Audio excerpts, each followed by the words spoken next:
વિદ્યાર્થી મિત્રો, chapter number 11 biotechnology સિદ્ધાંત અને પ્રક્રિયા. એમાં આપણે ગઈ વખતે વાત કરી ગયા હતા કે જેમ આ ચેપ્ટરમાં આપણે શરૂઆતમાં વાત કરી કે આ જે રીકોમ્બિનન્ટ ડીએનએ ટેકનોલોજી છે, એટલે કે પુનઃસંયોજિત ડીએનએ બનાવવા માટેની પ્રક્રિયા, તો એની અંદર કયા કયા ઉપકરણોનો ઉપયોગ થાય એ ઉપકરણો વિશે આપણે ભણી ગયા. પહેલું ઉપકરણ હતું રિસ્ટ્રિક્શન એન્ડોન્યુક્લિયસ નામનો ઉત્સેચક. બીજું આપણું ઉપકરણ હતું વાહક, જેને આપણે પ્લાઝમિડ તરીકે પણ ઓળખીએ છીએ. ત્રીજું આપણું ઉપકરણ હતું યજમાન કોષ, કે જેની અંદર એને દાખલ કરવામાં આવે છે.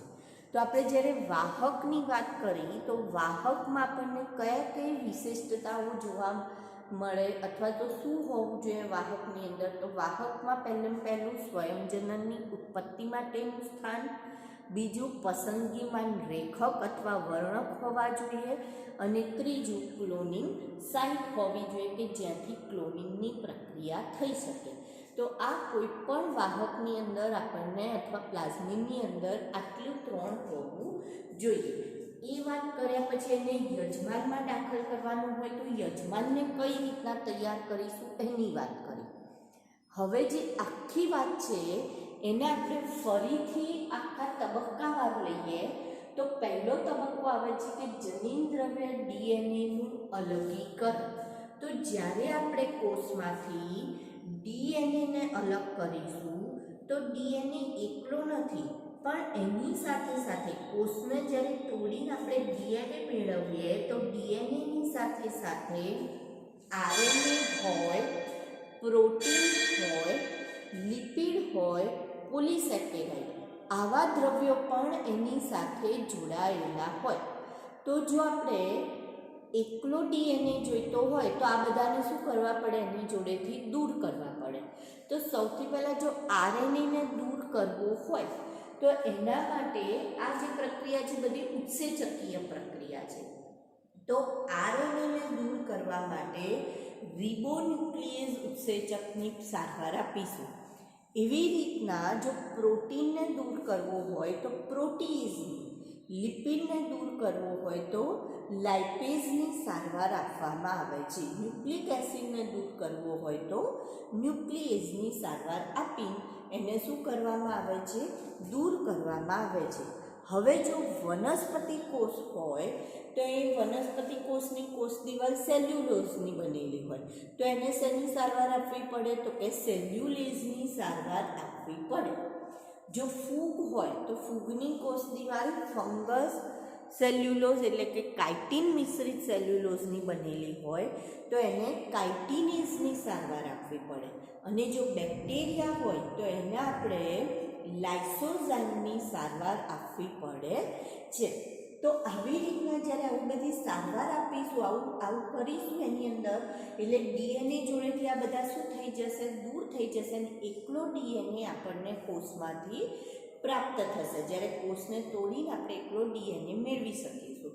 હવે એની ઉપર એને શુદ્ધિકરણ માટે ઠંડો ઇથેનોલ નાખવામાં આવે એટલે ડીએનએ એકદમ કેવો થઈ ગયો, શુદ્ધ થઈ ગયેલો છે. શુદ્ધ ડીએનએ મેળવ્યા પછી એની ચોક્કસ જગ્યાએથી કાપણી કરવામાં આવે અને ત્યારબાદ એનું પૃથક્કરણ કરવાનું છે. તો ચોક્કસ જગ્યાએથી કાપણી કરવા આપણને કયા ઉત્સેચકની મદદની જરૂર છે, તો કે રિસ્ટ્રિક્શન એન્ડોન્યુક્લિયસ ઉત્સેચકની મદદની જરૂર છે. તો આ ઉત્સેચકની મદદથી આપણે એને ચોક્કસ જગ્યા ઓળખીને ત્યાંથી એને કાપ મૂકીશું. કાપ મૂક્યા પછી એનું પૃથક્કરણ કઈ રીતના કરવું, તો કે આ ડીએનએ ઋણ વિદ્યુતભારિત છે તો એને ધન વિદ્યુતભારિત તરફ આકર્ષિત કરવામાં આવે, ત્યાં મોકલવામાં આવે તો આપણે ડીએનએ મેળવી શકીએ છીએ. તો એના માટે ઇલેક્ટ્રોફોરેસિસ, જેલ ઇલેક્ટ્રોફોરેસિસ પદ્ધતિ, જેમાં અગારોઝ જેલ ભરવામાં આવે છે અને એની ઉપર એમાં વિદ્યુત ભાર પસાર કરવામાં આવે, વિદ્યુત પ્રવાહ પસાર કરવામાં આવે, એટલે જે આ ઋણ વિદ્યુત ભારિત આપણા ડીએનએ છે એ ધન વિદ્યુત ધ્રુવ તરફ આકર્ષિત થશે. ત્યાર પછી એને ઇથિલિયમ બ્રોમાઇડ વડે અભિરંજિત કરીએ અને જો એના ઉપર યુવી કિરણોનું આપણે મારું કરીએ તો આપણને નારંગી રંગના પટ્ટા તરીકે ડીએનએના ટુકડા પ્રાપ્ત થશે, જેને આપણે અગારોસ જેલ પરથી કાપી એ ડીએનએનો ટુકડો મેળવી શકીએ છીએ. તો જેટલા જોઈતા હોય એટલા ડીએનએના ટુકડા મેળવીએ છીએ. તો આ રીતના આપણે ડીએનએનું પૃથક્કરણ કરીએ છીએ. તો એ બીજું થયું. હવે ત્રીજું આવશે કે પીસીઆર. પીસીઆર શું છે? Polymerase chain reaction. તો પીસીઆર વડે રુચિ પ્રમાણેના જનીનોનું પીસીઆર વડે રુચિ પ્રમાણેના જનીનોનું પ્રવર્ધન કરવું. બરાબર? તો પીસીઆર એટલે પોલિમરેઝ ચેઇન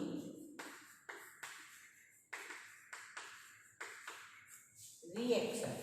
પીસીઆર નો મતલબ શું થાય? પોલિમરેઝ ચેઇન રિએક્શન, જેમાં પ્રાઇમરના આ જે પ્રક્રિયા છે એની અંદર આપણે જે પણ જનીન આપણને જરૂરી છે એ જનીનોનું પ્રવર્ધન કરવું, એટલે એની સંખ્યામાં એની કોપી વધારવી.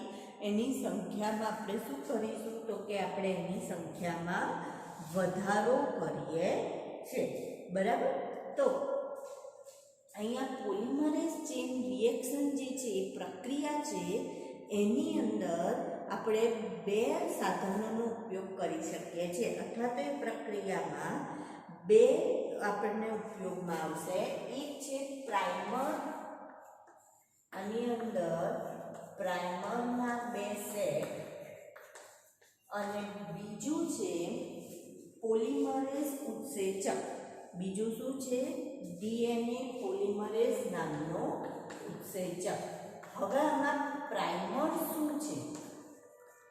તો પ્રાઇમર એટલે જ્યારે આપણે ડીએનએનું સ્વયંજનન ભણી ગયા હતા, તેમાં જે પેલી ડીએનએની શૃંખલા હતી એમાં જ્યારે આવો સ્વયંજનન ચીપિયો બને તો સ્વયંજનન ચીપિયામાં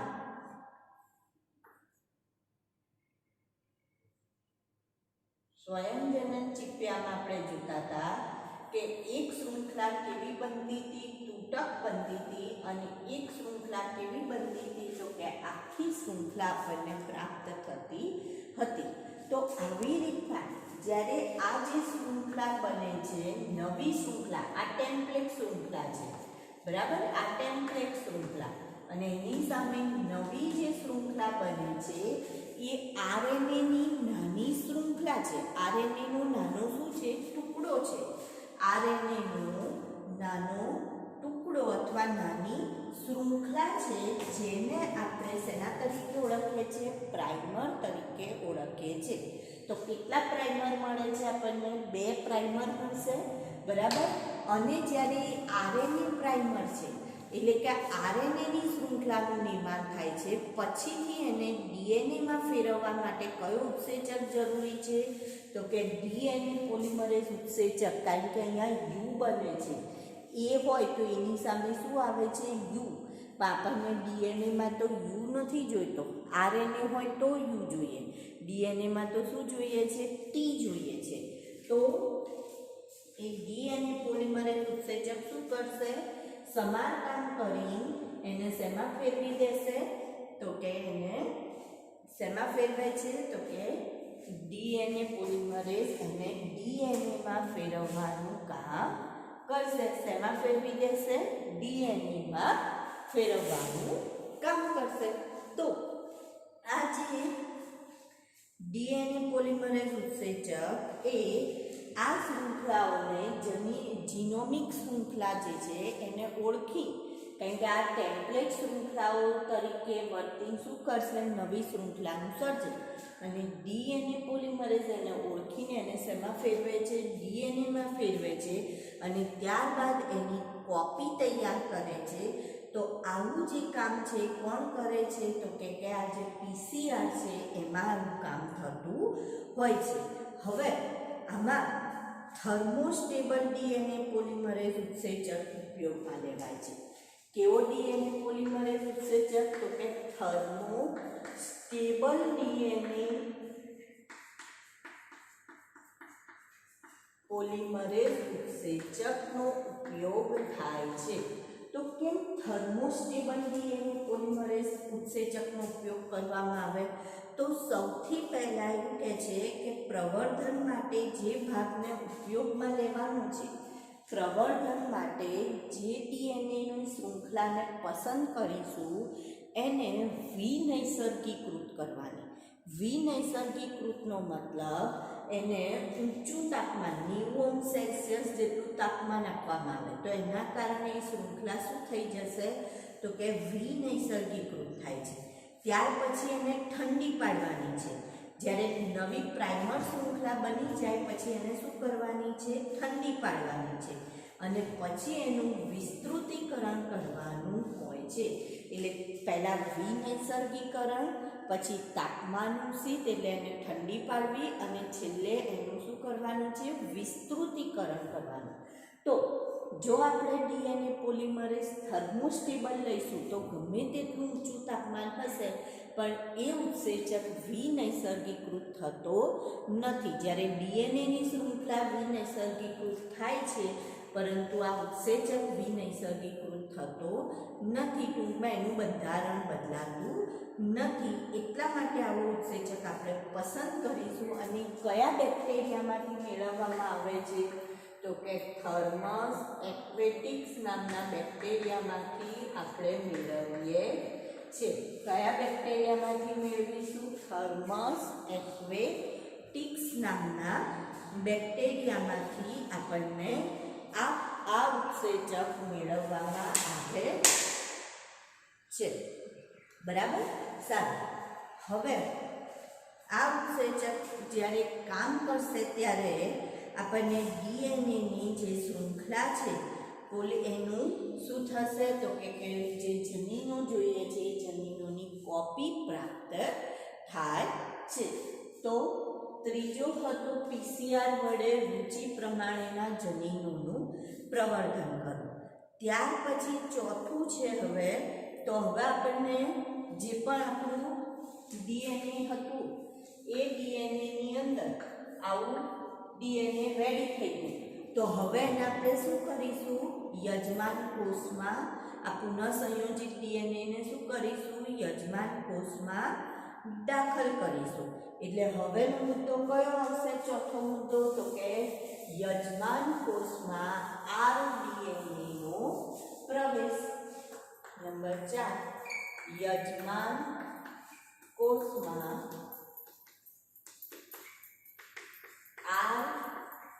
આરડીએનએનો પ્રવેશ.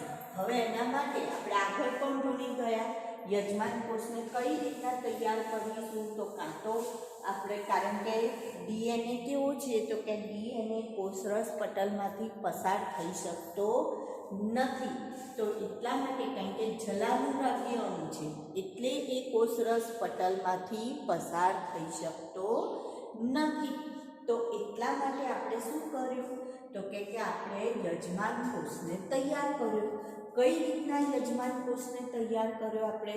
તો કાં તો કેલ્શિયમની એને સારવાર આપી.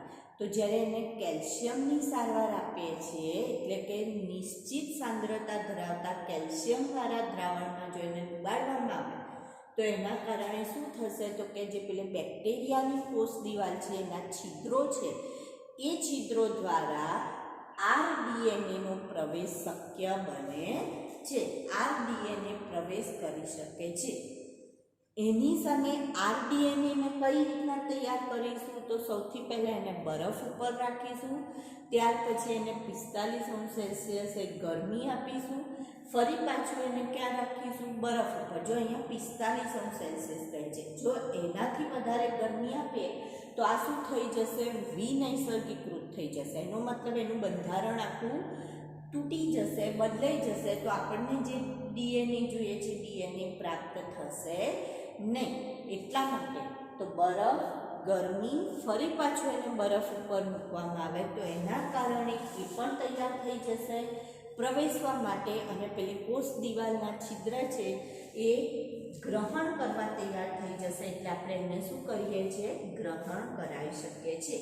આ એક પદ્ધતિ થઈ કેલ્શિયમ નિશારણ. બીજી પદ્ધતિ હતી કે અંતઃસૂક્ષ્મ ક્ષેપણ, એટલે કે એનો મતલબ ઇન્જેક્શન દ્વારા એને આપણે કોષ કેન્દ્રમાં, પ્રાણી કોષનું જે કોષ કેન્દ્ર હોય એમાં સીધો જ એને દાખલ કરી દઈએ આરડીએનએને ઇન્જેક્શન દ્વારા. ત્રીજું એવું કહે છે કે આપણે આને આરડીએનએ ઉપર ટંગસ્ટન અથવા તો સોના જેવી, સોનું એવી ગોલ્ડ એવી ધાતુનું પડ ચડાવવામાં આવે, આવરણ, અને એનો જ્યારે મારો કરવામાં આવે તો આપણે જ્યારે યજમાન કોષ ઉપર એનો મારો કરીએ તો આપણે એને સરળતાથી કોષમાં પ્રવેશ કરાવી શકાય, યજમાન કોષમાં. અથવા તો પછી એનાથી આગળ કે એવો વાહક પસંદ કરવાનો કે જે રોગકારક ના હોય, બિનહાનિકારક હોય, એવા વાહકની મદદથી આપણે આરડીએનએને યજમાન કોષમાં દાખલ કરાવી શકાય છે. તો ટૂંકમાં યજમાન કોષમાં આરડીએનએનો પ્રવેશ શક્ય બનાવવા માટે આપણે અનેક પદ્ધતિઓનો ઉપયોગ કરી શકાય, જેના દ્વારા યજમાન કોષ તૈયાર થાય આરડીએનએને ગ્રહણ કરવા, અને આરડીએનએ તૈયાર થાય યજમાન કોષમાં પ્રવેશવા માટે.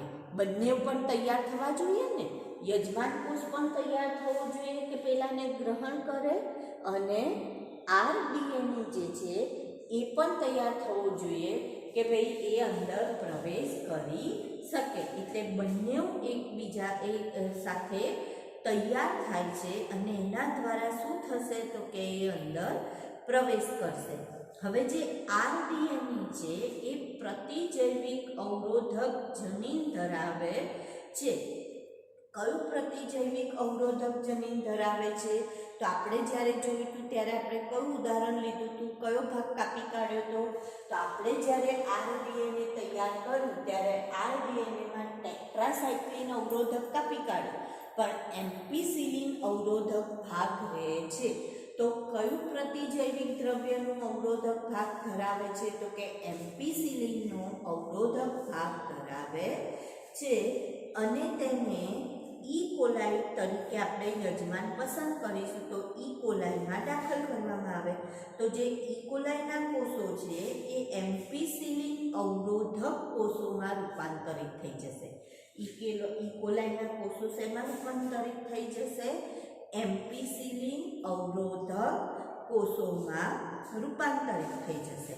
હવે જો એને અગર જેલ ઉપર મૂકવામાં આવે, હવે આને યજમાનમાં જ્યારે આપણે દાખલ કર્યો તો આ કયું હતું આરડીએનએ? તો કે એમ્પિસિલિન અવરોધક હતું. કેવું હતું? એમ્પિસિલિન અવરોધક રેઝિસ્ટન્સ હતું, બરાબર. હવે એને યજમાન કોષમાં દાખલ કરતા યજમાન પોતે પણ કેવું બની ગયો? તો કે એ પણ એમ્પિસિલિન અવરોધક બની જાય છે. કેવો બની જાય છે? એમ્પિસિલિન અવરોધક બને છે. હવે એને જો એમ્પિસિલિન ધરાવતી આવા જે રૂપાંતરિત કોષો છે એને એમ્પિસિલિન ધરાવતી અગર પ્લેટ ઉપર મૂકવામાં આવે તો રૂપાંતરિત કોષો જ વૃદ્ધિ પામે છે. હવે જો આને એમ્પિસિલિન ધરાવતી આ જે અગર પ્લેટ છે, અગર પ્લેટ એમાં શું ધરાવે છે? એમ્પિસિલિન વાળી અગર પ્લેટ. જો એમાં આપણે આવા પુનઃસંયોજિતની વૃદ્ધિ કરીએ, એટલે કે રૂપાંતરિત કોષોની વૃદ્ધિ કરીએ, તો કયા કોષોની વૃદ્ધિ થશે? તો કે રૂપાંતરિત કોષોની જ વૃદ્ધિ થશે. કયા કોષોની વૃદ્ધિ નહીં થાય? તો જે રૂપાંતરિત નથી થયેલા એ કોષોની વૃદ્ધિ થશે નહીં. કેમ અહીંયા રૂપાંતરિત કોષોની વૃદ્ધિ થશે? કારણ કે એ લોકો તો શું ધરાવે છે? એમ્પિસિલિન રેઝિસ્ટન્સ, એટલે કે એ લોકો એમ્પિસિલિન સામે અવરોધ કરી શકે છે. તો આપણી પ્લેટમાં એમ્પિસિલિન હતું તો એની સામે શું દર્શાવશે? અવરોધ દર્શાવી શકશે. એનો મતલબ એમ્પિસિલિનની અસરને એ લોકો નાબૂદ કરી દેશે, અને જો નાબૂદ કરી દે તો એની વૃદ્ધિ થઈ શકે છે. તો રૂપાંતરિત કોષોની વૃદ્ધિ થશે, અને જે રૂપાંતરિત નથી થયેલા એવા કોષો શું થઈ જશે? તો કે એમની વૃદ્ધિ થતી નથી, નાશ પામે છે. તો હવે જે પણ આપણે અહીંયા બેક્ટેરિયા કે જે પણ તૈયાર થશે આપણી જોડે, અથવા જે પણ દ્રવ્ય તૈયાર થશે, એ દ્રવ્ય કેવું હશે? તો કે એમ્પિસિલિન સામે અવરોધક હશે, એટલે કે એમ્પિસિલિનનો એ અવરોધ કરી શકે એવું દ્રવ્ય આપણને પ્રાપ્ત થાય છે. તો રૂપાંતરિત કોષોમાં એમ્પિસિલિન પ્રતિરોધક જનીન હોય છે.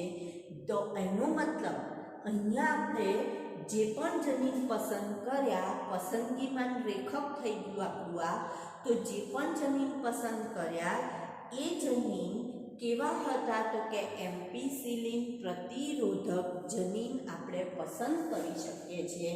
તો એમ્પિસિલિન પ્રતિરોધક જનીન એ પસંદગીમાન રેખક તરીકે કામ કરશે. બરાબર, તેને આપણે પસંદગીમાન રેખક કહીશું. અને છેલ્લે આવશે વિદેશી જનીનની નિપજ મેળવવી. હવે આપણે યજમાનમાં પ્રવેશ કરાવી દીધો, આવી રીતના એનો ઉછેર કરી દીધો, તો હવે એની શું મેળવવાનું છે? તો એના આપણે શેના તરીકે ઓળખીએ? વિદેશી જનીન. તો આ વિદેશી જનીનની શું મેળવવાની છે? નિપજ મેળવવી. તો હવે એની કોપી તૈયાર કરવાની. તો એના માટે આપણે એને શું કરાવડાવીશું? ક્લોનિંગ કરાવડાવીએ છીએ. શું કરાવડાવીએ છીએ? ક્લોનિંગ.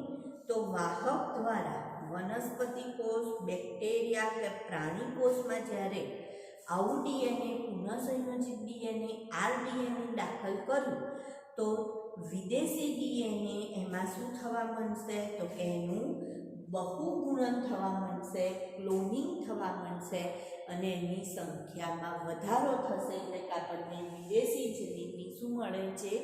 નિપજ પ્રાપ્ત થાય છે.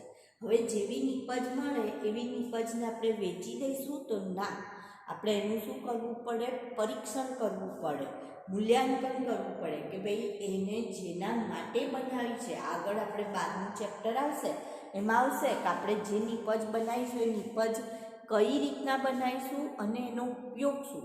તો ધારો કે એક ઉદાહરણ છે હ્યુમ્યુલિન નામની નિપજનું. તો હ્યુમ્યુલિન શું છે? તો કે ઇન્સ્યુલિન જે છે, માણસનું ઇન્સ્યુલિન, એને મળતી આવતી નિપજ, જેને હ્યુમ્યુલિન નામ આપેલું છે.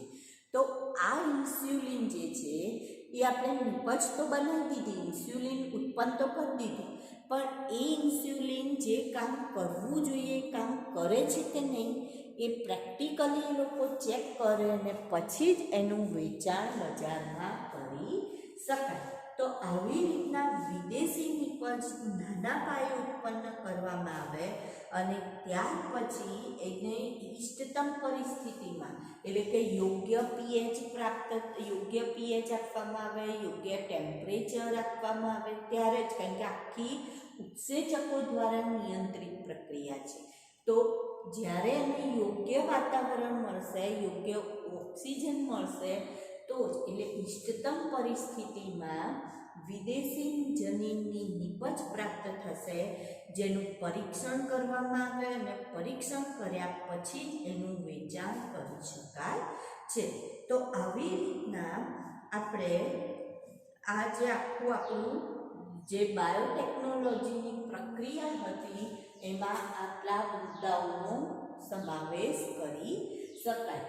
જનીન દ્રવ્ય ડીએનએનું પહેલાં અલગીકરણ, પછી ચોક્કસ જગ્યાએથી કાપણી અને પૃથક્કરણ, પીસીઆર વડે પોલિમરેઝ ચેઇન રિએક્શન વડે રુચિ પ્રમાણેના જનીનોનું પ્રવર્ધન, યજમાન કોષમાં આરડીએનએનો પ્રવેશ, અને છેલ્લે વિદેશી જનીનની નિપજ મેળવવી. હવે ત્યાર પછી આ તો આપણે નાના પાયે વાત કરી કે વિદેશી જમીનની નિપજ, પણ જો આપણે મોટા પાયે આની નિપજ મેળવવી હોય તો એના માટે જે સાધનનો ઉપયોગ કરવામાં આવે એ સાધનને મોટા પાયે જ્યારે આપણે જે સાધનનો ઉપયોગ કરીએ એને જૈવ ભઠ્ઠી તરીકે ઓળખવામાં આવે છે. શેના તરીકે ઓળખીશું? જૈવ ભઠ્ઠી. તો આ જે જૈવ ભઠ્ઠી છે, જે મોટું ટેન્ક જેવું વાસણ હોય જેની અંદર આપણે વનસ્પતિ કોષ અથવા પ્રાણી કોષ અથવા તો બેક્ટેરિયાને જે યજમાન છે એને આપણે લઈશું અને એમાંથી આપણે નિપજ પ્રાપ્ત કરીશું.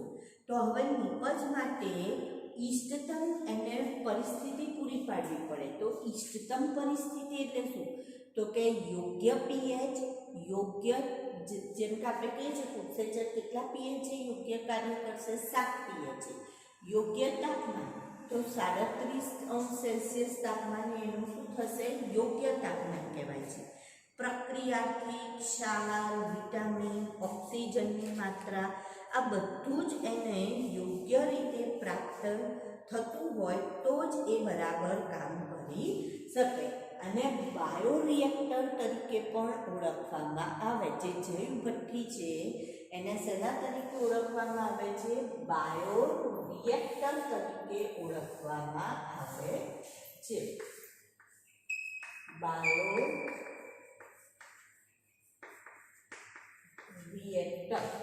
હવે જે આ બાયોરિએક્ટરની રચના છે એની અંદર સૌથી પહેલા એક મિશ્રક ટેન્ક રિએક્ટર હોય છે.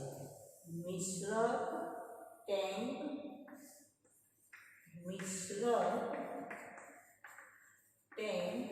રિએક્ટર. હવે આ મિશ્રક ટેન્ક રિએક્ટર શું છે? તો કે નીચેથી આવી પહોળી રચના છે કે જે શું કામ કરે છે?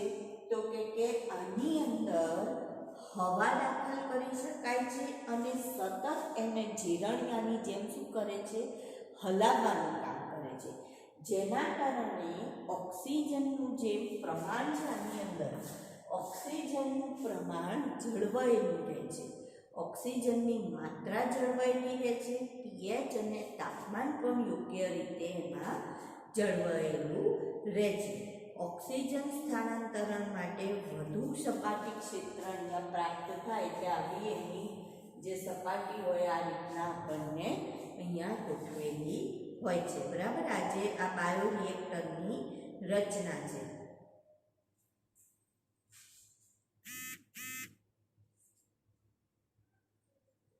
અને અહીંયા ઉપર એક મોટર મૂકેલી હોય અથવા તો એક ડાયલ મૂકેલું હોય જેના ઉપર આપણને સતત એની અંદર કેટલો ગેસ છે, શું છે એ ડિઝિટ બધા આવતા રહે એટલે તમે એની અંદર માપન કરી શકો. તો રિએક્ટરમાં એક આંદોલક તંત્ર કે જે સતત ફરે રાખવું હોય અને આંદોલક તંત્ર કહેવાય જે સતત શું થતું હોય? ફરે રાખતું હોય. ઓક્સિજન વિતરણ તંત્ર, ફીણ નિયંત્રણ તંત્ર. હવે ફીણ નિયંત્રણ તંત્ર પણ જરૂરી છે. કેમ? તો કે આમાં જ્યારે આપણે એને સતત હલાય કરીશું તો ફીણ ઉત્પન્ન થશે અને જે ફીણ ઉત્પન્ન થાય એને તોડવું પડે, નહીંતર ફીણ બધું શું થઈ જાય? બહાર આવી જાય અને આપણું જે પ્રયોગ છે પ્રયોગ કેવો થઈ જાય? નિષ્ફળ નીવડી જાય. એટલા માટે આપણે એની અંદર શું હોવું જોઈએ? તો કે ફીણ નિયંત્રક તંત્ર પણ એની અંદર હોય. તાપમાન નિયંત્રણ તંત્ર, પીએચ નિયંત્રણ તંત્ર અને પ્રતિચયન પદાર્થ એટલે કે સેમ્પલિંગ પાસ હોય કે જેમાંથી આપણે વારે સેમ્પલ કાઢતા રહીએ અને ચેક કરતા રહીએ કે એ બરાબર જે આપણને ઉત્પન્ન કરવાનું હતું, જે આપણને ડીએનએ જે આપણી જે પ્રોડક્ટ જોઈતી હતી, નિપજ જોઈતી હતી, એ નિપજ બરાબર પ્રાપ્ત થઈ કે નહીં. ધારો કે ઇન્સ્યુલિન ઉત્પન્ન કરી રહ્યા છે તો એ ઇન્સ્યુલિન પ્રાપ્ત કરીને આપણે એની પ્રયોગ કરીશું કે ભાઈ જે ઇન્સ્યુલિન આપણે શેના માટે જવાબદાર છે તો કે રુધિરમાં શર્કરાનું પ્રમાણ જાળવી રાખવા માટે. તો આપણે એને શર્કરા કસોટી કરીને જોઈશું કે ઇન્સ્યુલિન બરાબર કાર્ય કરે છે કે નહીં. તો આ રીતના આપણે એને કરીશું અને ત્યાર પછી નિપજને બજારમાં મૂકતા પહેલાં એમાંથી એને જુદી જુદી પ્રક્રિયાઓમાંથી પસાર કરવામાં આવે જેને અનુપ્રવાહિક પ્રક્રિયા કહેવામાં આવે છે. શું કહેવાય? અનુપ્રવાહિક પ્રક્રિયાઓ. તો આ અનુપ્રવાહિક પ્રક્રિયાઓ એટલે કઈ પ્રક્રિયા? તો જ્યારે નિપજને આપણે બજારમાં મૂકીએ એ પહેલાં એના પર ઘણી બધી પ્રક્રિયાઓ કરવામાં આવે છે અને જે ઘણી બધી પ્રક્રિયાઓ છે એમાંથી એવું કહે છે શ્રેણીબદ્ધ પ્રક્રિયાઓમાંથી એને પસાર કરવાનું. જેમ કે નિપજને અલગીકરણ કરવાનું, આમાંથી નિપજ મેળવી લેવાની એટલે એને અલગીકરણ કહેવાય. પછી એનું શુદ્ધિકરણ કરવાનું, નિપજને પણ શુદ્ધ કરવી પડે ને એટલે નિપજનું અલગીકરણ, શુદ્ધિકરણ અને યોગ્ય પરિરક્ષકોથી એની આપણે ચકાસણી કરવી પડે. તો અલગીકરણ કરવાનું, શુદ્ધિકરણ કરવાનું, પરિરક્ષકોથી એને આપણે રક્ષિત કરીશું એટલે એની અંદર પ્રિઝર્વેટિવ ઉમેરીશું અને એનું પરીક્ષણ કરવાનું. તો એ પ્રક્રિયાઓમાંથી પસાર કરીએ જેને આપણે શું કહીએ છીએ? અનુપ્રવાહિક પ્રક્રિયા તરીકે ઓળખીએ છીએ. તો અહીંયા આપણું આ ચેપ્ટર પૂર્ણ થયું.